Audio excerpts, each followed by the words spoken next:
Buon pomeriggio, bentrovati a questo appuntamento con gli speciali di TVA Notizie. Oggi parliamo di Covid e scuola, lo facciamo con il dirigente scolastico dell'Istituto Comprensivo Anna Frank di Agrigento, dottore Alfio Russo, e il presidente dell'Ordine dei Medici di Agrigento, dottore Giovanni Vento, che sono ospiti in studio. Entriamo subito nel vivo della discussione perché il Covid ha posto l'accento sulle vulnerabilità fortissime del nostro tessuto socio-economico. Lo abbiamo visto la scorsa settimana con l'impresa e il turismo, lo vediamo adesso con la scuola, che sconta anche quello che è una politica che nel tempo, con scellerate riduzioni di spesa, ha aggredito pesantemente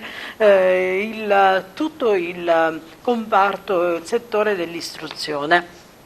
Dottore Giovanni Vento, partiamo da una notizia freschissima: la Sicilia è arancione. La Sicilia è arancione e su questo fatto si è sviluppata una rida di polemiche, quasi a dimenticare le nostre ataviche carenze in campo sanitario, le difficoltà dei nostri medici che sono pochissimi, i nostri paramedici che sono pochissimi. Sicilia arancione, le chiedo perché. Io posso provare a capire un po' la scelta dell'Istituto Superiore di Sanità, del direttore generale Brusaferro e anche del Ministero della Sanità, il dottor Brezza, direttore generale. Credo che i criteri che li hanno indotti a qualificare la Sicilia come arancione, e quindi mettendo in una situazione un po' più precaria, siano stati forse le valutazioni sul sistema sanitario. Per noi purtroppo abbiamo un ritardo in quello che è l'organizzazione sanitaria. Adesso io leggevo e avevo notizie dell'assessorato che sta provvedendo ad aumentare il numero dei posti letto in rianimazione, il numero dei posti letto in terapia intensiva e comunque il numero dei posti letto Covid in generale. Io credo che siamo un po' in ritardo, forse questo è stato uno dei motivi che ha portato a questa scelta. Certo, scelta un po' che ci penalizza molto, soprattutto. Ma la verità qual è? Di fatto Musumeci ci dice, continua a dire che siamo penalizzati perché noi abbiamo tutto a posto, mentre da un'altra parte arrivano notizie dell'ospedale di Partinico che per esempio... Ma tutto a posto, dico, voglio dire, adesso io faccio riferimento anche alla situazione sanitaria locale. L'ASP si sta adoperando sicuramente, si stanno impegnando, hanno dato garanzie sui posti a fine mese, sull'aumento dei posti Covid in generale nell'area medica, per l'ospedale San Giovanni di Dio, per l'ospedale di Sciacca. Abbiamo 12 più 8 posti mi pare di rianimazione e sono un po' insufficienti, considerato, credo, l'incremento di contagio che ha avuto la regione e la nostra provincia. Mi pare che gli ultimi dati parlano addirittura di circa 600 in terapia, in assistenza domiciliare e 80 ricoverati, con purtroppo un tributo di decessi che è aumentato. Siamo quasi ai numeri della prima pandemia, della prima fase di pandemia, e questa è una cosa preoccupante. Io auspico sicuramente che ci sia l'impegno, come ci sarà sicuramente da parte delle istituzioni, a poter tamponare ed essere efficiente in tempo utile per poter garantire l'assistenza adeguata, perché i medici si stanno impegnando molto. Noi c'è un impegno veramente costante e serio, solo che c'è una carenza anche di personale sanitario in generale, parlo di medici, di infermieri, e questo purtroppo sono delle carenze che noi ci portiamo appresso da molto tempo. Faccio un esempio per tutti, voglio dire, ancora adesso noi, la provincia di Agrigento e l'ospedale di Agrigento non ha ancora un reparto di malattie infettive, e questo la dice lunga un po' sul ritardo nel criterio di organizzazione sanitaria, di struttura, di assistenza che deve garantire l'utente, il cittadino. Tutti noi dobbiamo essere garantiti in questo senso, per cui apprezziamo l'impegno dell'ASP, dell'istituzione, dell'assessorato, ma sicuramente forse siamo un po' in ritardo su quello che erano le esigenze, e credo che questo sia uno dei criteri attraverso il quale forse purtroppo la Sicilia è stata dichiarata regione arancione, e mi rendo conto che praticamente è una grossa batosta, soprattutto per quello che è l'economia è importante, tra l'altro la Regione Sicilia e la provincia di Agrigento, che hanno una vocazione turistica, io mi rendo conto che è stato veramente un provvedimento pesante per quello che era l'economia, che già provava a riprendersi da quello che erano stati il primo lockdown della prima fase. Adesso siamo in una situazione veramente un po' difficile. Auspichiamo che l'azienda sanitaria sia in grado di tamponare quello che è questa emergenza. E d'altro canto mi pare che la revisione verrà fatta a 15 giorni, quindi possibilmente auspichiamo che magari il sistema sanitario ottenga e ci siano i criteri per poter far rientrare magari in colore giallo, ecco, la Regione Sicilia. Professore Russo, con questa Sicilia arancione cosa cambia per la scuola? Guardi, per la scuola onestamente non è cambiato moltissimo dalla fine di ottobre, perché al di là delle schermaglie di tipo politico tra le autorità regionali e quelle nazionali, direi responsabilmente il Presidente della Regione già aveva adottato un'ordinanza il 24 di ottobre con la quale aveva disposto la didattica a distanza, quella che oggi viene chiamata didattica digitale integrata, che integrata non è perché di fatto si svolge tutto a distanza, per le scuole superiori, lasciando la frequenza scolastica soltanto agli alunni delle scuole dell'infanzia, delle scuole primarie e delle scuole secondarie di primo grado. Di fatto da lunedì 26 ottobre il sistema scolastico regionale siciliano si era già adeguato in questa direzione. Il DPCM del 3 novembre per noi siciliani non fa altro che confermare già una tendenza che il Presidente della Regione aveva anticipato dal punto di vista strettamente organizzativo. Dal punto di vista didattico, ovviamente, fare scuola a distanza anche per i ragazzi delle superiori non è una condizione ideale, ma anche la scuola in presenza sconta grossi limiti e grossi vincoli. Quali sono i limiti della didattica a distanza? Il limite della didattica a distanza è che non c'è l'interazione personale, non c'è lo sguardo, non c'è il contatto, non c'è la possibilità di condividere anche in gruppo, lavorare insieme.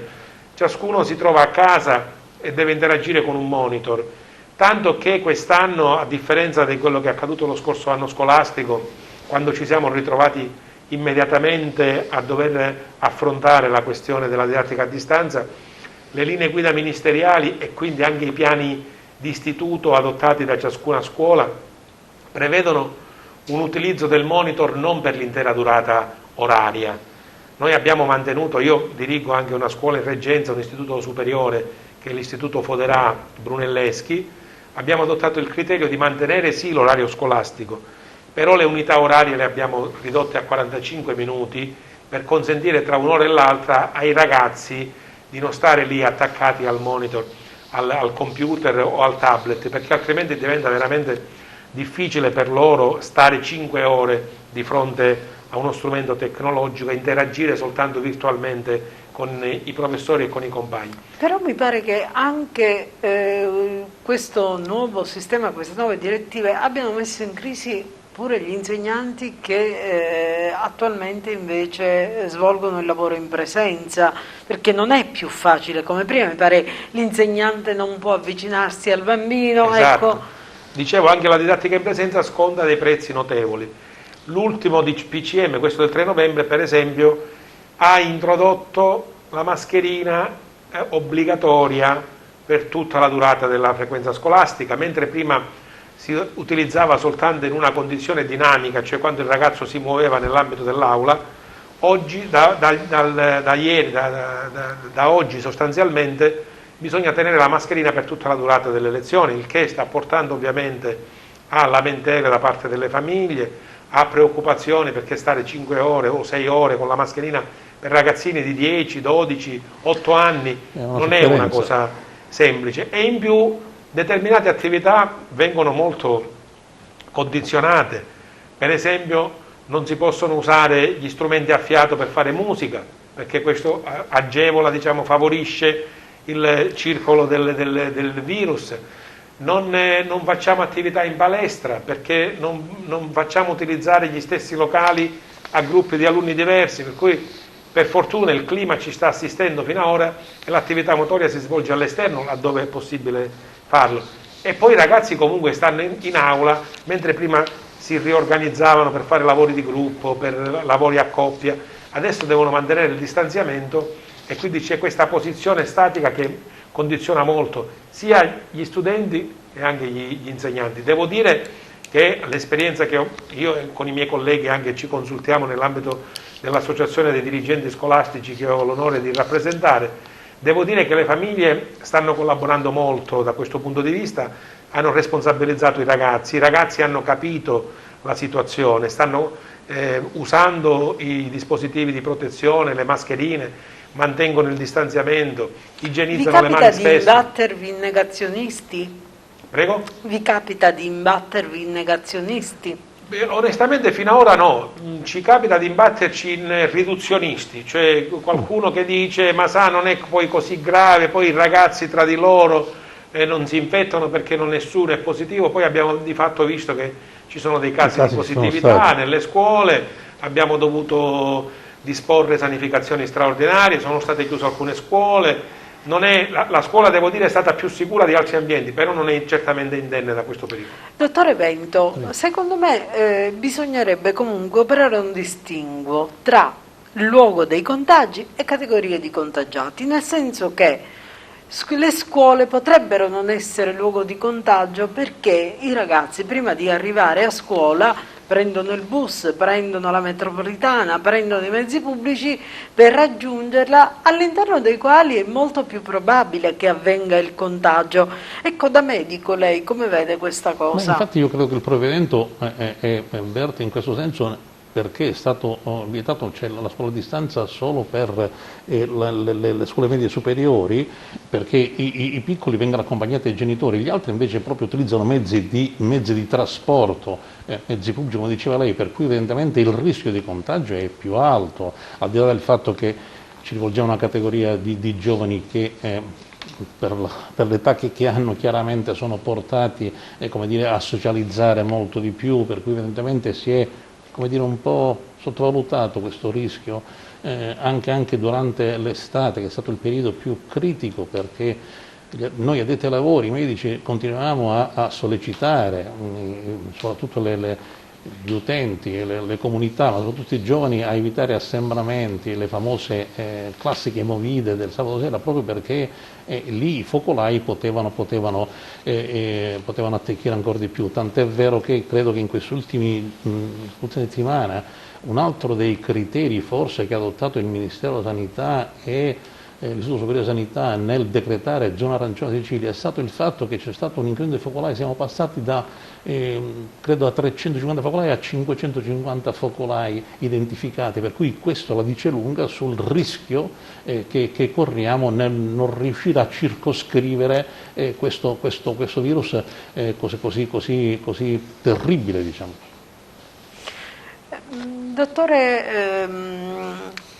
Dottore Russo, abbiamo visto che sì, la didattica a distanza ha una serie di criticità, come comunque hanno mostrato di averle i banchi a rotelle, le mascherine in classe, insomma la scuola ha dovuto reinventarsi un'offerta formativa. La qualità dell'apprendimento che ne discende com'è? Ci sono aspetti positivi e aspetti negativi, ovviamente come in tutte le cose, nel senso che doversi misurare con la strumentazione tecnologica ha certamente incrementato le competenze digitali di docenti e di studenti che sanno utilizzare in maniera più consapevole e capire anche quali sono i vantaggi della tecnologia dal punto di vista didattico, dal punto di vista culturale, dal punto di vista formativo. Anche i docenti hanno migliorato molto le loro prestazioni da questo punto di vista e quindi diciamo quella che è la promozione della cittadinanza digitale ne ha risentito positivamente.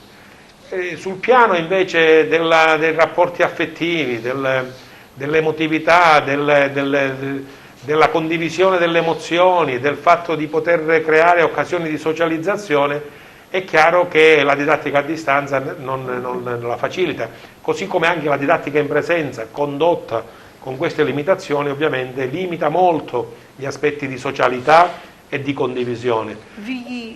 vi è stato chiesto di fare una rivoluzione, chiaramente, vi sono stati forniti anche strumenti di supporto, quali finanziamenti extra, come avete operato? Nel corso della fine della primavera di quest'anno e poi durante tutta l'estate sono pervenuti finanziamenti straordinari sia da parte della Regione che da parte dello Stato per attrezzare le scuole meglio dal punto di vista tecnologico e soprattutto per consentire l'approvvigionamento di tutti quegli strumenti, a cominciare dalle mascherine che abbiamo inizialmente comprato noi prima che arrivassero quelle ministeriali, così come il gel igienizzante, così come tutti i materiali per una pulizia e per una igienizzazione approfondita dei locali. Sono arrivati diversi finanziamenti straordinari. Il difficile è stato il fatto che, dovendo tutte le scuole contemporaneamente acquistare computer, è stato difficile trovare computer o i tablet nell'arco di poco tempo. E nel corso dei diversi mesi però questa situazione si è risolta e adesso è più semplice. Il vero problema sulla qualità dell'apprendimento, volevo richiamare un attimo la sua notazione di prima, è il fatto che gli alunni che hanno difficoltà di apprendimento sono quelli che pagano, diciamo, un costo maggiore di queste limitazioni, perché chi ha bisogno di essere aiutato, sostenuto, incoraggiato, monitorato, ovviamente con queste distanze che aumentano sia dal punto di vista fisico che dal punto di vista tecnologico, non è nelle condizioni di fronteggiare quello che richiede, diciamo, un percorso di apprendimento di un certo tipo. E quindi il problema della didattica a distanza, della didattica in presenza con le limitazioni che abbiamo, sta penalizzando di più gli alunni più deboli, quelli cosiddetti a rischio educativo. E questa è la maggiore preoccupazione, anche perché non tutte le famiglie sono attrezzate tecnologicamente. Ecco, questo volevo e da chiederle. questo punto di vista le scuole si sono diciamo, adoperate molto per fornire dispositivi individuali. Ma tante situazioni non emergono per pudore, perché per riservatezza delle famiglie, per cui non riusciamo nemmeno ad arrivare laddove sarebbe necessario arrivare, proprio perché non c'è questo tipo di, come vorrei dire, di richiesta palese che ci potrebbe consentire di fornire lo studente del dispositivo tecnologico individuale. E quindi questi elementi sono quelli che ci preoccupano di più come educatori. Il fatto che gli alunni a maggiore rischio educativo aumentano il gap che c'è tra loro e gli altri studenti, e il fatto che comunque il docente deve reinventarsi una modalità di accesso, di accostamento alla conoscenza che ovviamente è diversa da quella che è la migliore tradizione pedagogica e didattica sviluppata. Certo. Dottore Vento, ne accennava lei all'inizio, un reparto di malattie infettive. Si è pensato da tempo di attivare l'ospedale di Ribera come struttura dedicata a ospedale Covid. Io le chiedo, lei da medico, pensa che siano più opportune delle strutture esclusivamente dedicate, oppure nell'emergenza comunque all'interno degli ospedali si possa ricavare un piano, un reparto? E quali sono i rischi? Le devo dire che questa è una domanda che ci siamo posti tante volte. Eravamo come dire, sicuri su quello che doveva essere il criterio logistico, organizzativo dell'assistenza sanitaria, sulla scorta delle esperienze che abbiamo fatto proprio con gli ospedali del nord, che per primi si sono trovati ad impattare con una problematica così drammatica, con una situazione veramente sanitaria drammatica e per la quale non c'era ancora esperienza. E il concetto di fondo è che chiaramente, considerando la virulenza e considerando la potenzialità del contagio, bisognerebbe adottare dei criteri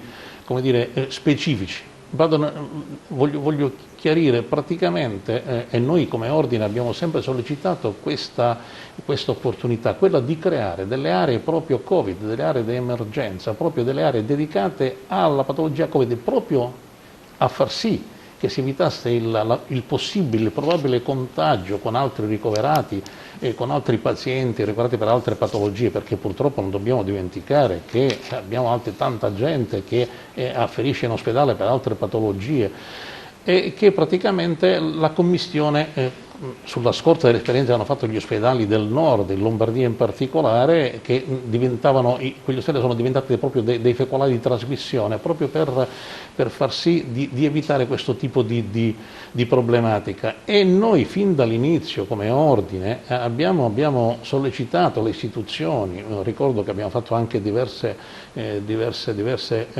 lettere agli interessati, proprio a sollecitare che si identificasse. Noi avevamo suggerito Ribera come proprio centro Covid. Purtroppo credo che problemi logistici organizzativi hanno orientato l'ASP e l'assessorato a organizzare in maniera un po' diversa, per cui oggi abbiamo l'ospedale San Giovanni di Dio che in parte è struttura Covid con circa 80 posti letto tra semi-intensiva e area medica dedicata al Covid, più i 12 che dovrebbe diventare 20 posti letto di terapia rianimatoria intensiva. Ribera è stato identificato come centro Covid, ma rimangono alcune strutture che non hanno nulla a che vedere, per cui evidentemente c'è una certa commistione. Auspichiamo e ci auguriamo che si faccia di tutto per poter garantire la sicurezza degli utenti che vengono a vedere e anche del personale sanitario che chiaramente deve contrastare da tale più patologia. parti si parla della necessità di creazione di nuovi posti letto, di nuove strutture, ma poi io le chiedo chi ci bada, cioè il personale, no? Ma il personale era un po' riferendo a quello che accennavo prima, praticamente siamo fermi un po' con quelli che sono i concorsi, però ci sono reparti che hanno delle grosse carenze di personale sanitario, mi riferisco a medici e anche ad infermieri, a personale sanitario praticamente che non riescono, come dire, a tamponare quelle che sono le esigenze, soprattutto in un problema di emergenza quale quello che stiamo vivendo. L'assessorato ha dichiarato che entro novembre saranno creati circa 3.600, in tutta la Sicilia chiaramente, 3.600 posti di area Covid, includendo in terapia intensiva, semi-intensiva e area medica riservata al Covid. Ma evidentemente questi posti devono essere anche gestiti da un personale qualitativamente e numericamente adeguato. Il problema speriamo che venga risolto anche questo, ci sono tanti giovani medici, ci sono possibilità di assunzione, di espletamento di concorsi in maniera veloce e comunque incaricando tutto il personale medico disponibile a poter far fronte a questa esigenza, che le devo dire che tra l'altro che è un'esigenza che coinvolge non so se siano tutta l'Italia. Io in altre regioni addirittura i governatori e gli assessori hanno addirittura tentato di richiamare, diciamo così, in servizio personale medico che era già in pensione, in maniera volontaria chiaramente, per cui questo la dice lunga su quello che è l'esigenza e l'emergenza di un settore, quello sanitario, che è veramente in grossa difficoltà. Dottore Vento, lei è un medico, chiaramente la domanda non è al medico, ma è a colui che opera nella sanità e quindi capisce molto più di altri le carenze. Le chiedo, le università a numero chiuso hanno delle responsabilità? Ma guardi, il problema di fondo della formazione dei medici e del personale sanitario in generale è un problema che esiste in Italia da anni. L'unica cosa che si fa e si evince è che era necessario, ma non da adesso, da tanti anni, riuscire a fare una programmazione facendo una valutazione sul campo di quelle che erano le esigenze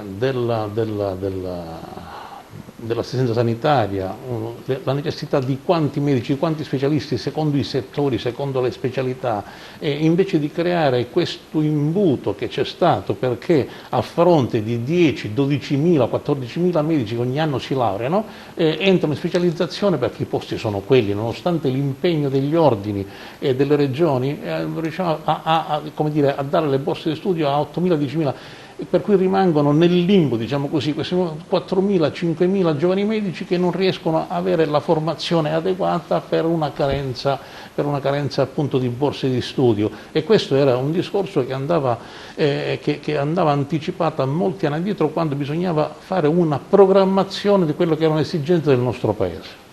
Dottore Russo, da più parti si sente dire che gli insegnanti con la didattica a distanza stanno lavorando anche molto di più.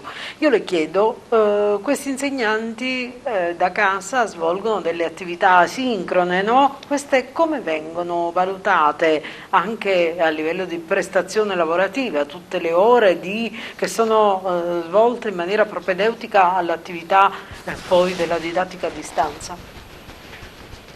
Questo è un aspetto che comunque riguarda la professione docente, la preparazione delle lezioni, la correzione delle prove di verifica, sono tutti tempi che rientrano in quella che è, diciamo, quello che è l'impegno professionale del docente, così come l'insegnante lo faceva a scuola, diciamo, quando faceva le attività a scuola, aveva comunque una parte, diciamo, domiciliare della sua attività. Adesso lo svolge prevalentemente a casa. Devo dire che non è detto che gli insegnanti debbano realizzare l'attività di didattica a distanza per forza da casa, nel senso che noi le scuole le abbiamo aperte, abbiamo messo tutte le risorse strumentali a disposizione degli insegnanti, quindi gli insegnanti, se vogliono, io mi sono orientato in questa maniera, ho lasciato agli insegnanti la facoltà di decidere se vogliono realizzare l'attività a distanza con i loro studenti dal proprio domicilio o se vogliono realizzarla dalla scuola, tenendo presente anche, come ricordava il DPCM ultimo, che ci sono delle attività per le quali ovviamente le risorse della scuola sono indispensabili. Pensiamo a un istituto professionale dove ci sono i laboratori di cucina per l'alberghiero. È chiaro che se il docente deve predisporre una lezione relativamente alla realizzazione di alcune pietanze, ha bisogno di realizzarla a scuola e quindi può trasmettere da scuola più che da casa, così come il laboratorio elettrico e il laboratorio di meccanica in un istituto tecnico. Se l'insegnante adesso il DPCM ci consente anche di realizzare delle attività a scuola con gli studenti, ovviamente con programmate, con relativo distanziamento, eccetera, eccetera, perché possano utilizzare anche loro i laboratori, perché sono una specificità della formazione che a distanza ovviamente non può essere garantita. Così come è possibile anche realizzare attività in presenza per gli alunni disabili.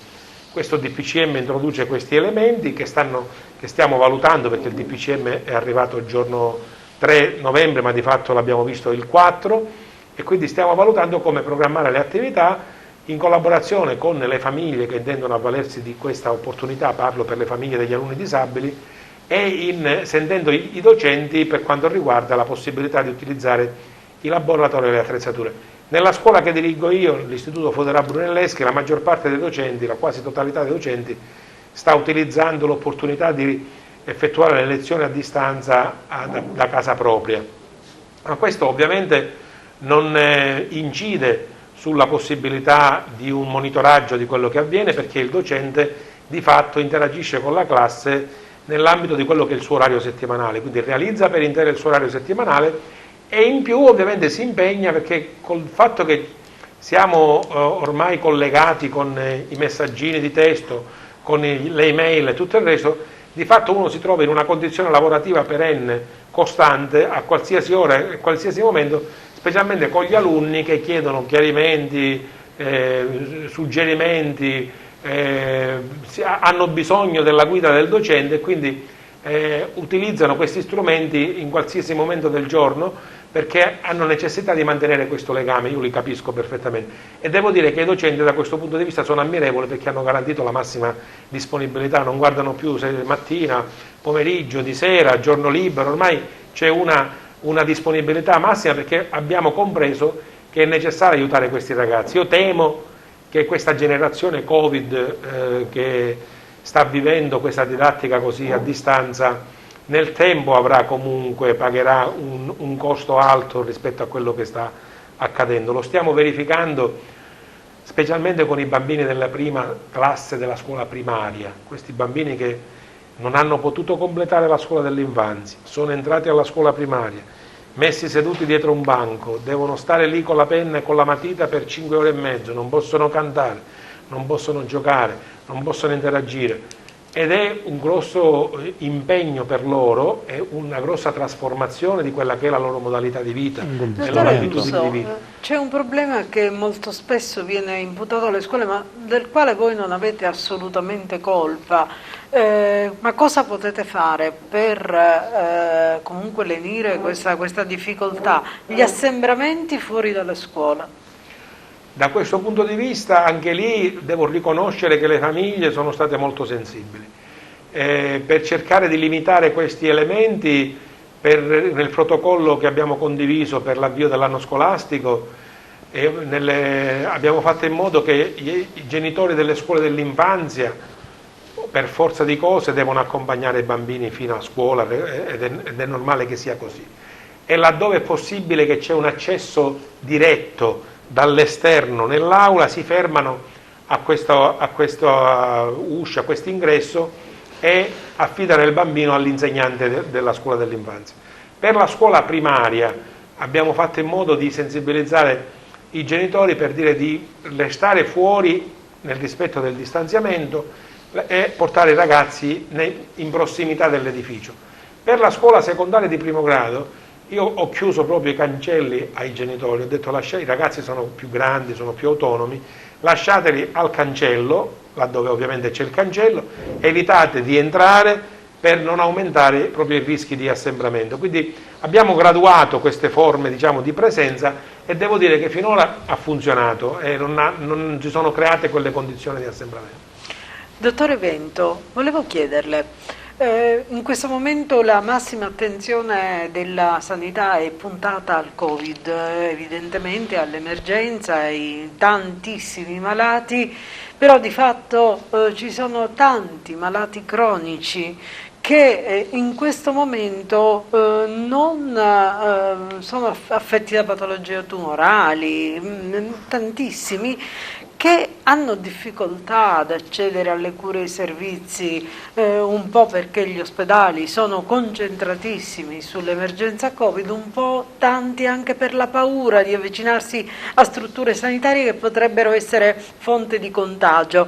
Ecco, su questo fronte cosa può dirci da medico? Come stanno andando effettivamente le cose? Sì, certo, il problema esiste anche per il soggetto che è così un po' diffidente, diciamo tra virgolette, ad accedere in ospedale in un momento così difficile. Però devo dire che l'ASP, in ogni caso i responsabili dei lavori stanno organizzando il lavoro in modo tale da creare dei percorsi preferenziali, anche con la prenotazione, dando possibilità di accedere agli ambulatori specialistici, cercando appunto di garantire la sicurezza dell'utente che per altre patologie deve accedere in ospedale. Certo,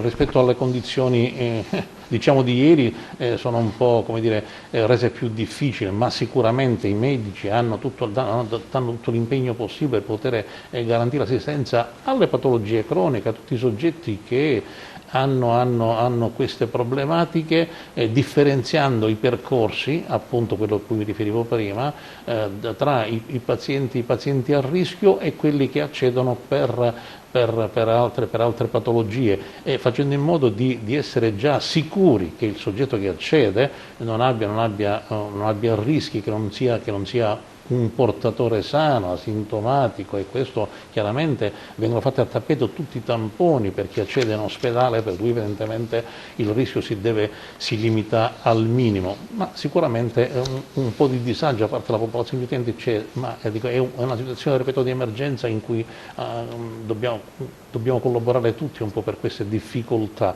ma sicuramente il sistema sanitario in questo momento sta provvedendo a garantire i soggetti non Covid che hanno altre problematiche serie, croniche, e che devono necessitare di assistenza. Proprio per questo infatti l'ASP ha provveduto, credo, a differenziare alcuni riparti in altre strutture, proprio a evitare questi coinvolgimenti di utenti che afferiscono per patologie diverse. Dottor Vento, questa è una domanda forse un po' personale, però vuole interpretare quello che è lo spirito di abnegazione con il quale voi medici, tutti quanti, svolgete in questo difficile momento la vostra professione.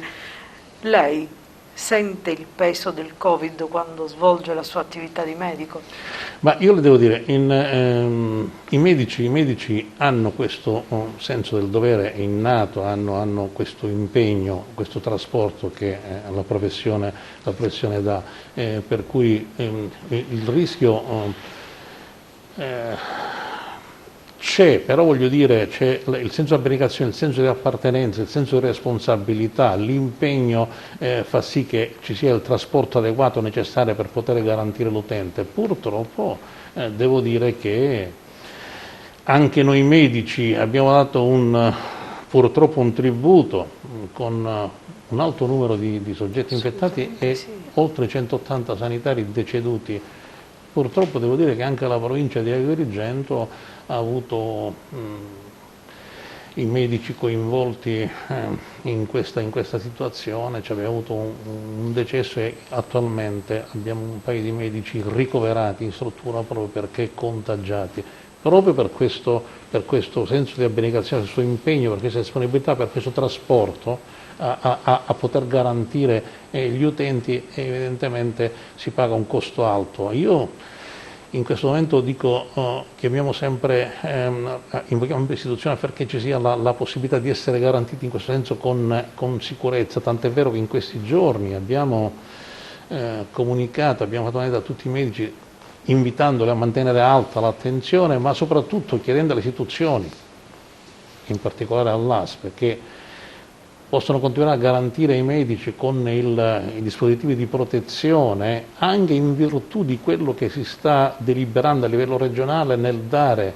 ai medici del territorio, in particolare ai medici di medicina generale, ai pediatri di libera scelta, ma anche le USCA, che sono le unità speciali di assistenza primaria, la protezione adeguata sia di materiale, sia in maniera adeguata in maniera qualitativa e quantitativa per poter garantire i medici nell'espletamento del loro servizio, perché sicuramente l'impegno dei medici è sempre, dico, ma noi come ordine cerchiamo di tutelarli perché evidentemente il rischio è alto. Aiutateci ad aiutarvi, sì, è vero, è vero. Dottore Russo, intanto si parla nella scuola di possibilità per soddisfare l'emergenza di doppi, tripli turni, insomma rivoluzioni totali. Io le chiedo anche in questo senso, così come la carenza è fortissima per ciò che riguarda la sanità, si propone la stessa problematica, mancano insegnanti. Si parla della possibilità di un concorso a breve scadenza, velocissimo, tempi, concretezza. Come vede lei questa proposta? La vede effettivamente fattibile oppure? Guardi, onestamente in questa vicenda del Covid le scuole hanno avuto grosse difficoltà più per il reperimento dei locali che non per la disponibilità degli insegnanti. Mi spiego meglio. Quando è stato necessario rivedere gli assetti delle classi per mantenere il distanziamento, è stato necessario sdoppiare alcune classi.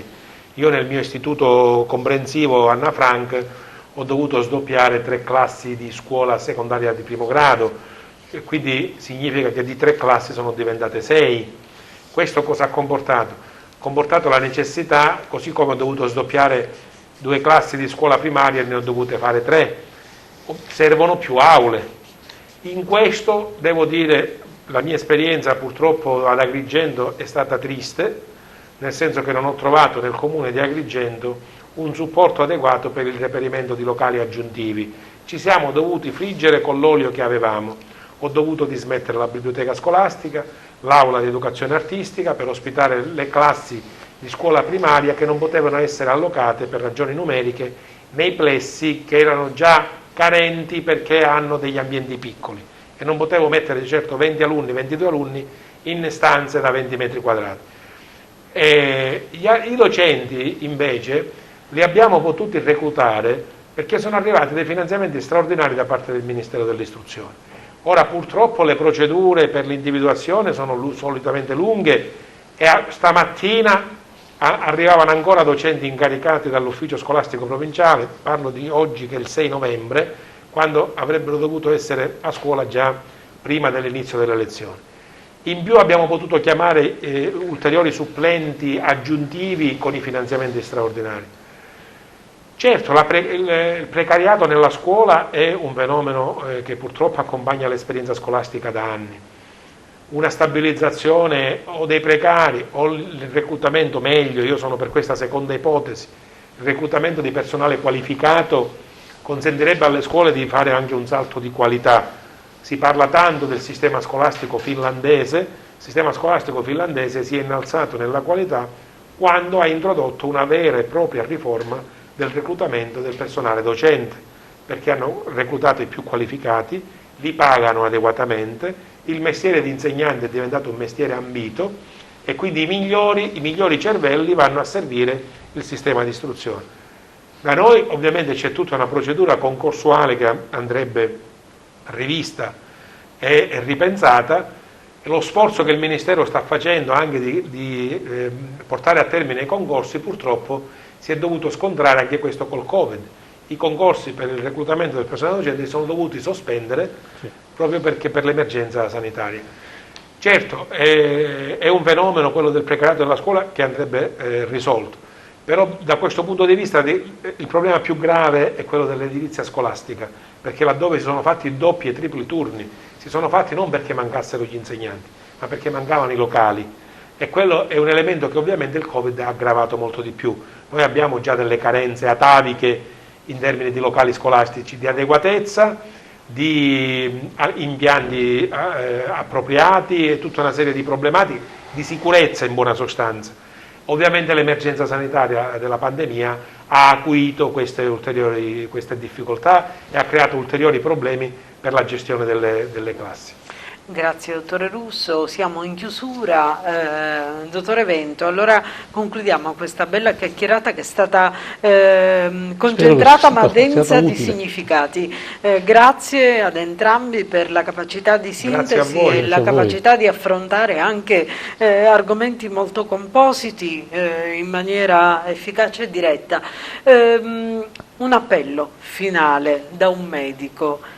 Alla responsabilità certamente? Lo facciamo da molto tempo e ancora insistiamo perché questa seconda fase veramente è drammatica, forse non ce l'aspettavamo così pesante, per cui ci rivolgiamo ai cittadini, agli utenti, a tutti nel poter mettere in atto quelli che oramai da tempo sono i principi che servono a garantire questa condizione, questa emergenza, cioè l'utilizzo delle mascherine, il distanziamento sociale, evitare gli assembramenti, appunto quello che è necessario è attenersi a quelle che sono le regole. I decreti ministeriali sono stati emessi, servono proprio a far sì che ci possiamo augurare e auspicare che servono a delimitare veramente questa evoluzione drammatica del contagio. Un auspicio grande potrebbe essere l'arrivo dei vaccini, che potrebbero dare un grosso contributo, anche se,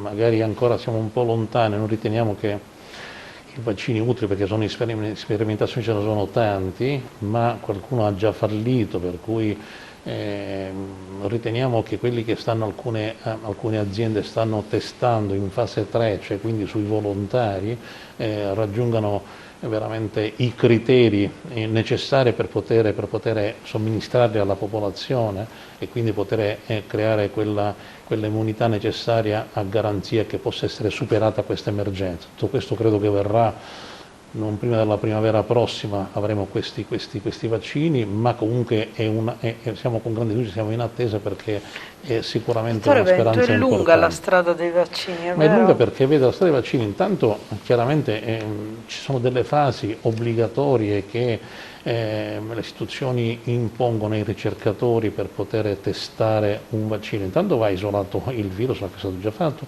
vanno studiate i meccanismi di penetrazione del virus, la capacità appunto, se ci sono mutazioni. Non è un problema così semplice, è molto articolato, ma noi siamo arrivati già siamo già in fase 3 su alcuni vaccini sperimentati, altri sono stati sospesi perché hanno degli effetti collaterali, ma un paio di vaccini che alcune aziende stanno testando sono in fase 3, cioè lo stanno sperimentando sui volontari, per cui passata la fase, superata anche questa fase, poi ci sarà la definitiva autorizzazione da parte delle istituzioni, la somministrazione del vaccino, per cui i tempi sono lunghi o quantomeno relativamente lunghi, perché purtroppo è un percorso obbligato che ci porterà, credo, non prima della primavera prossima, a avere questa possibilità di utilizzare questa terapia, che dovrebbe essere veramente di grande aiuto per poter debellare questo virus. Grazie dottore Vento. In chiusura anche un appello della scuola, per la società in era Covid. Guardi, l'appello che mi sento di rivolgere lo rivolgo alle famiglie degli alunni e agli alunni stessi, e nel ringraziarli per la comprensione che hanno avuto nell'affrontare le difficoltà organizzative e gestionali di natura didattica all'interno e all'esterno delle scuole. L'appello che faccio è a non perdere la pazienza, ad avere consapevolezza della gravità della situazione. Noi come istituzioni scolastiche, lo dico a nome mio, ma lo dico a nome dei miei colleghi, perché la quasi totalità dei dirigenti scolastici non ha utilizzato un giorno di ferie quest'estate per predisporre le scuole nel migliore dei modi, ma anche il personale delle segreterie. Io ho dovuto chiedere il rientro dalle ferie per far sì che la scuola si potesse preparare al meglio, e devo dire che anche i docenti hanno dato il loro contributo. Non perdiamo la pazienza e aumentiamo il livello di consapevolezza. È un momento difficile, ma al di là della distanza fisica, la vicinanza, diciamo, di tutti, la solidarietà deve essere il sentimento che deve prevalere per superare questa crisi così profonda. Grazie per essere stati con noi, grazie ai telespettatori di TVA che ci hanno seguito. Appuntamento alle prossime edizioni dei nostri servizi speciali.